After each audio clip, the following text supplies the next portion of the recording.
I'm going to just start by telling you all a little bit about what the social action projects are from our Friends Forever side. I won't be doing that for too long. I know what we're really here for is to hear from the folks that completed them, but just to give us a little bit of background. So Friends Forever International's mission is to help youth become the best versions of themselves so that they can help their community become the best version of itself. And going through these projects are really where we get to take that mission and make it actionable. And these two and the rest of the folks that have made it to this point are really a testament to that in making that small scale community change with the resources that they have at their disposal right now. So the FFI immersion program, these programs are usually between 10 and 16 days in person, but before their in-person component, they go through a team building phase where they develop their team identity, they bond as a team, and they come up with the goals and the foundation for success during the in-person component of their program. And then after that in-person part, they go through what you're just seeing the final component of right now, which is their community building phase, where they develop, plan, and implement a community-based project addressing a need that they recognize in the community that they're in. And just to give you a little overview, this has been, this time, it's our first time doing it quite in this way. As anyone who's been with Friends Forever for a while knows, we're constantly changing the mold of what we do and doing things that are making improvements that are more efficient and work for the groups we're working with. So the community building phase is about 12 weeks with some breaks in between for some in-person meetings and some areas of feedback. But for the most part, these folks have been walking themselves through that curriculum and communicating with us along the way. And when it comes to, like I had mentioned, of understanding a community need that they're going to address, we've started by comparing and contrasting the way we see that community issue with other folks, understanding who in our community is already addressing that issue, why that issue matters, and more specifically, why it matters to us. What is our why? And how does the perspective that we have impact the way that we view this issue? And then taking all of that information, everyone looks at, okay, what impact can I make with all of that information in mind? They first developed a brainstorm where they turned their project idea and develops a list of stakeholders and folks in their community that could help, some of the outcomes for their project and what success really looks like. They developed all of the objectives. We use the OCRA's method here of objectives, key results, and action steps. And they developed a budget and put those in order of what's going to be most essential for their project to be able to happen. And then from all of those objectives, key results, action steps, we've turned those action steps into a timeline and an actionable plan that they can follow through. And as you can see, that in itself and getting that to its most finalized state and submitting a project proposal is a lot of work. And along the way, they've had different advisory reviews where they've met with staff, alumni, and got some feedback on their projects and learned about ways that they can further develop them. So there's been that sort of communicative Friends Forever piece throughout, but they've really done an enormous amount of work to reach the point that you're seeing today.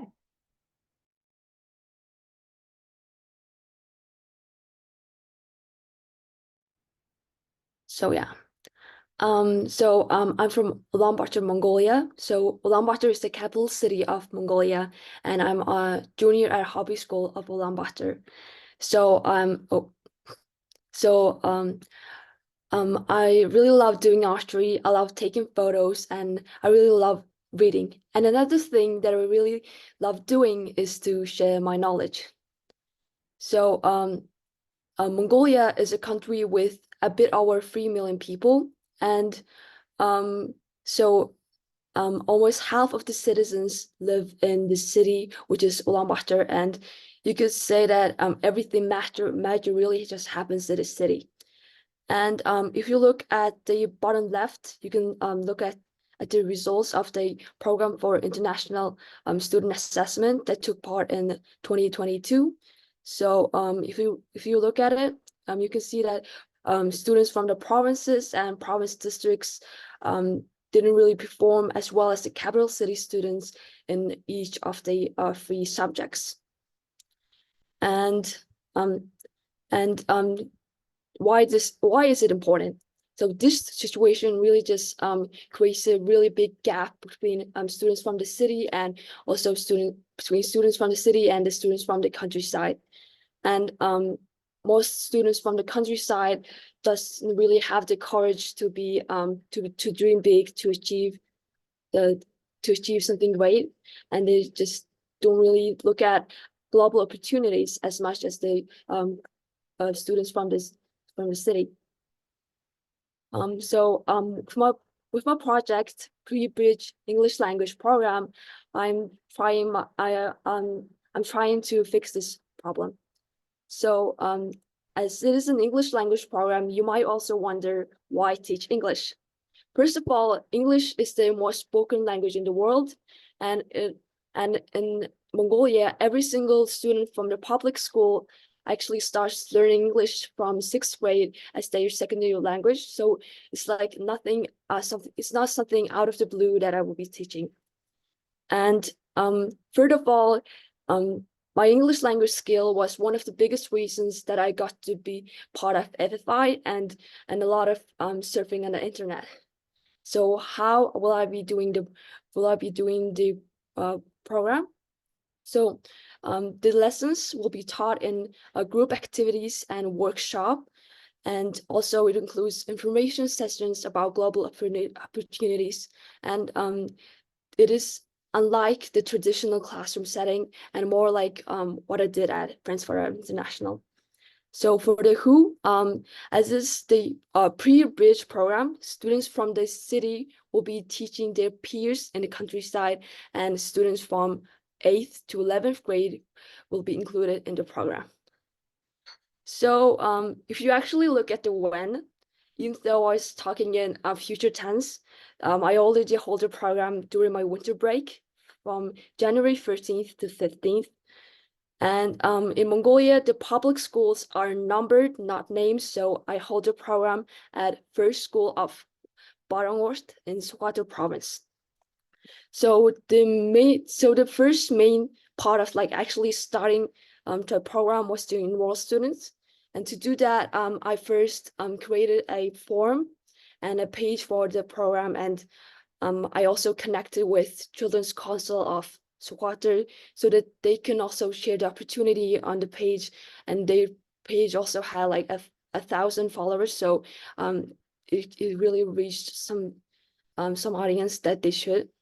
And I also like organized the program with one of my friends, and she also taught a few of the lessons and helped me organize and also took some of the pictures.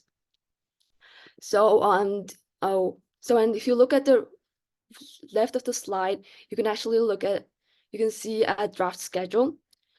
And if you look at day 2, you can see that I incorporate a workshop that I had at FFI. So like to also fit the English teaching, I first taught vocabulary about identity, then did the workshop. So as for my resources, I had a month and a half for the preparation, a week for the program, a month for evaluation. Oh, and I'm planning a month for evaluation, and I'll be creating reflection forms. This part is also very important because I'm also thinking of holding further programs during the summer or maybe even in other provinces. So, and most of the expenses went into buying supplies for lessons and activities. This time I didn't really include the cost for transportation because my dad was already going to Squatter during that time. And the total expense was around $120. So I'll be also attempting to raise more money for the further programs through my GoFundMe page. And I started this program with like 3 goals in mind to reach. The first one was 10+ students will get to know about ways to learn in a non-classroom setting. 80% of the participants will gain confidence to start learning English and other skills on their own.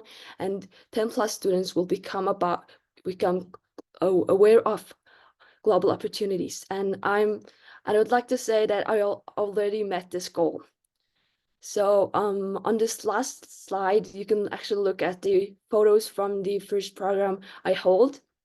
On the first photo, you can see the icebreaker activity where the students are creating the tallest building using straws.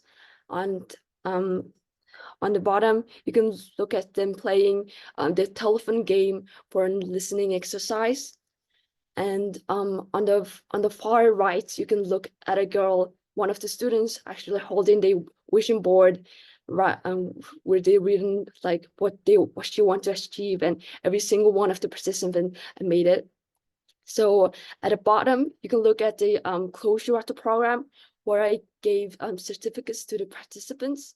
So like I really enjoy getting certificates from programs. So I really wanted to like give them what like was programs in the city would look like, and when they come to city, they would could really expect the same thing. So thank you for listening, and